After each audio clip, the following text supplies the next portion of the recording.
ओम शांति। यह बाबा की सेवा के लिए नया चैनल चालू किया है। इस चैनल को सब्सक्राइब करें।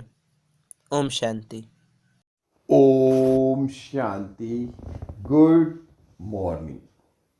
1 मार्च 2022 मीठे मीठे बाबा की मीठी मीठी मुरली का मीठा मीठा मनन हम सब फरिश्ते मिलकर बाप दादा के साथ करते हैं।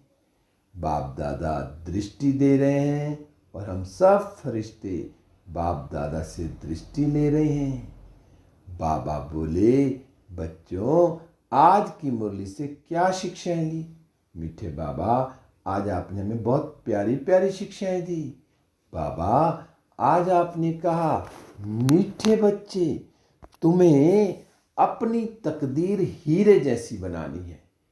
पुरुषार्थ कर बाप से स्वर्ग का पूरा पूरा वर्षा लेना है। अब बाबा हमें आकर सब कुछ क्लियर करते हैं कि बच्चे तुम्हें अपनी तकदीर हीरे जैसे बनानी। अब हीरे जैसी तकदीर बनेगी क्या? जब मैं आत्मा पुरुषार्थ करूंगी।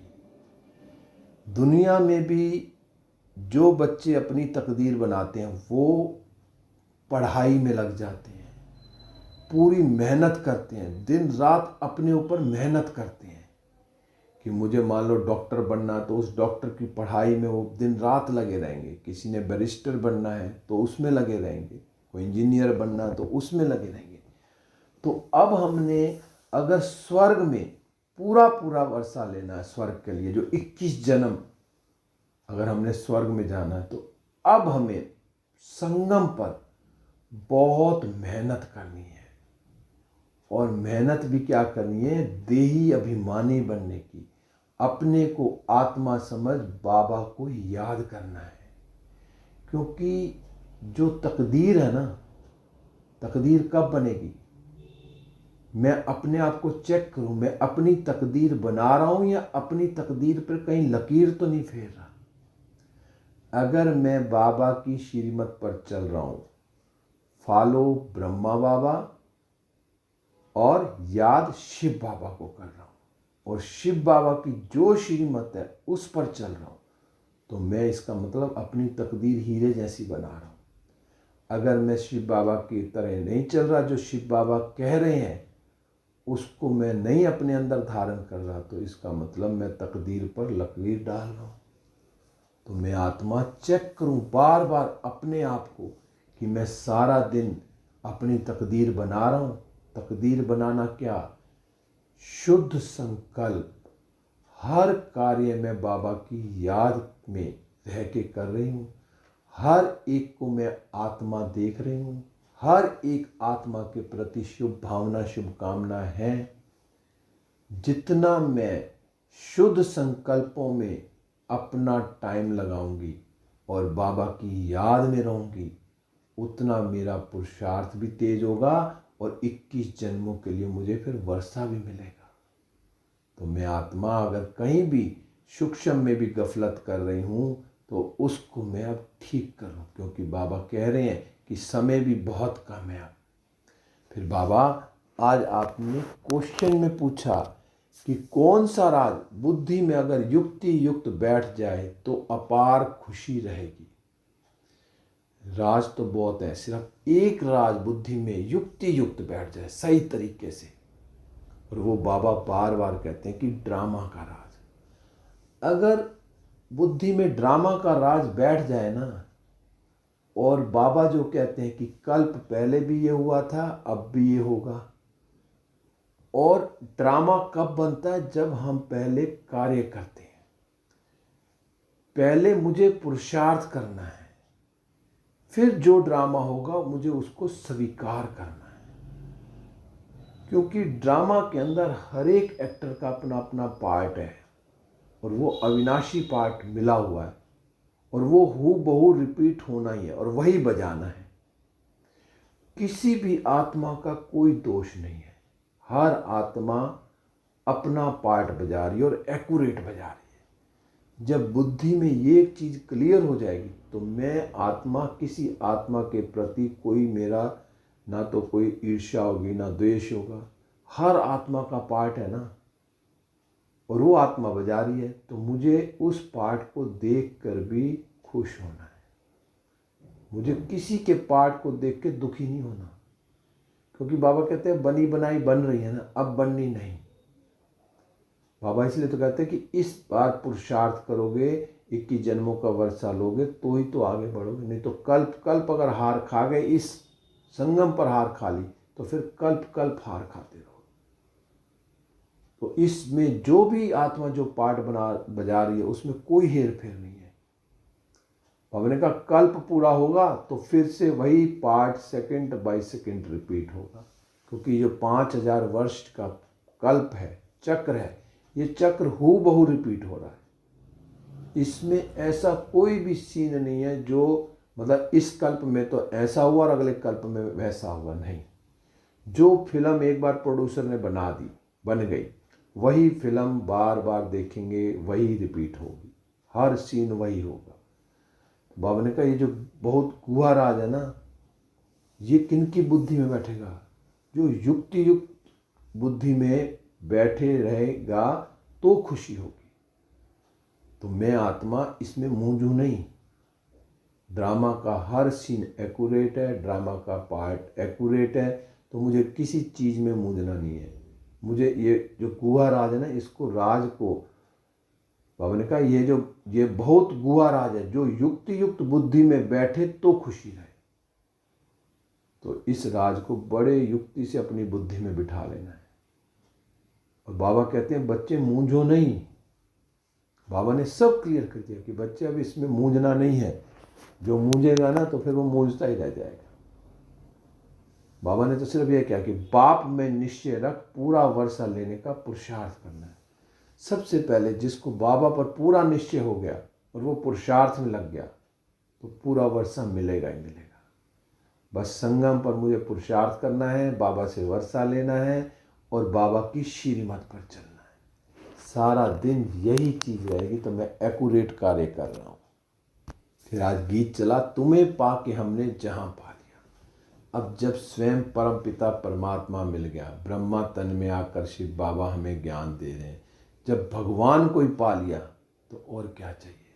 सब कुछ पा लिया फिर तो। बाबा ने कहा ये जो मीठी मीठी ईश्वरीय बच्चों ने गीत सुना, ये जो ड्रामा अनुसार समझ में आता है कि तुम अभी बने हो ईश्वर के बच्चे, और ईश्वर से तुम स्वर्ग का मालिक बनने आए हो अथवा स्वराज्य लेने आए। अब भगवान भी हमें क्या बनाने आया है? स्वर्ग का मालिक। बाबा ने देखा कि बच्चे कहाँ चले गए हैं, कितना नीचे गिर गए हैं, तो बाबा अपना पावन धाम छोड़ के इस पतित दुनिया में, पतित शरीर में आकर हम बच्चों को ज्ञान सुना रहे। बाबा हमें कितना प्यार करते हैं कि अपने बच्चों को अपने साथ ले जाएंगे और फिर वहाँ से हम स्वर्ग में आएंगे। बाबा ने कहा जो नर्क के मनुष्य मात्र तो यह जानते ही नहीं है कि स्वर्ग क्या होता है। अब नर्क के मनुष्यों को क्या पता स्वर्ग क्या होता है? बाबा ने कहा तुम तो जानते हो, बाबा स्वर्ग की स्थापना करते हैं। क्योंकि जो बच्चे ब्राह्मण बने, बीके बने, उन्हें तो अब सब क्लियर है ना, स्वर्ग कहाँ सा बन रहा है, क्या स्वर्ग है, क्या नर्क है, सब चीज़ बाबा ने क्लियर करी। आगे बाबा ने ये भी कहा कि जो है ना, कह देते हैं कि कोई आत्मा ने शरीर छोड़ा, मर गया, तो कहते हैं ना स्वर्ग में गया। अगर वो स्वर्ग में गया तो फिर रोते क्यों हो? इसका मतलब पहले नर्क में था। बाबा कहते हैं जब वो स्वर्ग में गया, कहते हैं स्वर्ग सिधार गया, तो फिर रोते क्यों हो? तुमको तो फिर तालियां बजानी चाहिए, खुशी मनानी चाहिए। अगर स्वर्ग में जाना इतना सहज है, बाबा ने कहा, तो फिर तो सबको गोली दे दो, स्वर्ग में पहुंच जाएंगे। बाबा ने कहा आज सारा क्लियर किया। अगर स्वर्ग में जाना इतना सहज है, फिर तो हर आत्मा स्वर्ग में जाना तो चाहती है कि मैं स्वर्ग में जाऊं। स्वर्ग में ऐसे नहीं जाएंगे। इस संगम पर जो पुरुषार्थ करेगा, जो मेहनत करेगा देही अभिमानी बनने की, अपने खोटे सिक्के सब समाप्त करेगा, जो 5 विकार काम क्रोध लोभ मोह अहंकार, इनको छोड़ेगा और एक बाप की याद में रहकर तपस्या करेगा, राजयोग सीखेगा और श्रीमत पर चलेगा, और अपने को आत्मा समझेगा, जितना देही अभिमानी बनेगा और पावन बनेगा तो वो स्वर्ग में जाएगा। इतना आसान नहीं है कि कोई शरीर छोड़ता है तो स्वर्ग में चला गया। बाबा ने कहा स्वर्ग तो क्या, निर्माण धाम में भी नहीं जा सकता, परम धाम में भी नहीं जा सकती वो आत्मा। आत्माएं सारी इकट्ठी परम धाम में जाएंगी। वो यहाँ शरीर छोड़ता है और उसी पल अगले पल ही दूसरी जगह उसको शरीर त्याग मिलता है। फिर आज बाबा ने कहा, बाप समझाते हैं मैं कालों का काल हूँ, मैं सबको वापस ले गया था। सतयुग में थोड़े थे, बाबा ने कहा सतयुग में थोड़े थे, कलयुग में कितने ढेर मनुष्य हैं, सभी आत्माओं को वापस जाना। बाबा ने कहा सतयुग में ज़्यादा मनुष्य नहीं थे, ज़्यादा आत्माएं नहीं थी, कलयुग में ज़्यादा मनुष्य हैं और कलयुग में भी सब आत्माओं को वापस ले जाएंगे। बाबा ने कहा जरूर इसके लिए क्या चाहिए, पंडा चाहिए ना ले जाने वाला। तो बाबा ने कहा मैं रूहानी पंडा बनकर आया हूँ, शिव बाबा रूहानी पंडा बनकर आया है, हमको अपने साथ ले जाएंगे। तो मैं आत्मा बाबा के साथ बड़े आराम से जाऊं, तो उसके लिए मुझे क्या करना पड़ेगा, मेहनत करनी पड़ेगी कि मुझे बाबा अपने नैनों पर बिठा के ले जाएं। मुझे कोई सजा नहीं खानी है, क्योंकि बाबा ने कहा नई दुनिया के लिए तुमको पढ़ा रहा हूँ। स्वयं भगवान आए हैं हमें नई दुनिया के लिए पढ़ाने, तो मैं उस पढ़ाई को कितना पढ़ रही हूँ। इस समय संगम पर बाबा स्वयं पढ़ाई पढ़ा रहे हैं, तो मैं आत्मा वो पढ़ाई पढ़ रही हूँ और उस पढ़ाई को पढ़कर मैं उसका मनन करके अपने अंदर कितना धारण कर रही हूँ। जब मैं वो पढ़ाई पढ़ूंगी, धारण करूंगी, उसके हिसाब से चलूंगी, तभी बाबा मुझे बड़े प्यार से अपने साथ ले जाएंगे और फिर मेरे को सतयुग में भी लाएंगे। बाबा सतयुग में भेज देंगे फिर बाबा। बाबा ने कहा कितना वंडर है, कितनी छोटी सी आत्मा के अंदर अविनाशी पार्ट भरा हुआ, वो भी कितना 84 जन्मों का। बाबा ने कहा कल्प पूरा होगा तो फिर ऐसे ही पार्ट रिपीट करेंगे, सेकंड बाय सेकंड। बाबा ने कहा ऐसे ही पास होगा। ड्रामा को भी पूरा युक्ति युक्त समझना है। अब जो आत्मा ने ड्रामा को समझ लिया वो तो सुख में रहेगा, अतीन्द्रिय सुख में रहेगा। भाई ड्रामा हूबहू रिपीट हो रहा है और मुझे पुरुषार्थ करना है, लेकिन ड्रामा हूबहू रिपीट होना उसको ऐसे समझ के बैठ भी नहीं जाना। लेकिन ये जो संगम युग मिला हमें, ये पुरुषार्थ के लिए ही मिला है। तो बाबा ने आकर हमें समझाया कि बच्चे पुरुषार्थ करो, जितना अभी अपने को आत्मा समझ बाप को याद करेंगे तो अपने विकर्मों को विनाश करेंगे, तो फिर क्या पाएंगे, ऊंच पद पाएंगे और स्वर्ग में जाएंगे। तो ड्रामा ऐसे नहीं बनेगा। ड्रामा तो है हूबहू रिपीट हो रहा है, लेकिन मुझे इस समय मौका मिला है कि मैं अपने आप को चेंज कर लूँ। बाबा कहते हैं कि गृहस्थ व्यवहार में रहते हुए ना तुम 1 घंटा आधा घंटा निकाल सकते हो। बाबा ने कहा पहले 7 रोज की भट्ठी भी करनी पड़े। बाबा ने कहा जो 7 दिन कोई की याद ना आए, तो पहले शुरू में जब 7 दिन की भट्ठी होती थी ना मधुबन में, तो उस टाइम तो फ़ोन भी नहीं होते थे, कुछ भी नहीं होता था, कोई चिट्ठी भी नहीं भेजते थे। 7 दिन बिल्कुल घर वालों से कट हो जाते थे कि सिर्फ 7 दिन बाबा के साथ बैठ कर ही जो बाबा की श्रीमत है, जो बाबा हमें ज्ञान सुना रहा, जो हमें बाबा राजयोग सिखा रहा, उन 7 दिनों के अंदर इतना पक्का हो जाते थे कि वो जो 7 दिन है उसके बाद उनकी अवस्था बहुत अच्छी हो जाती थी। और फिर बाबा ने कहा गृहस्थ व्यवहार में भी रहो, 1 घंटा आधा घंटा बाबा को याद तो करो।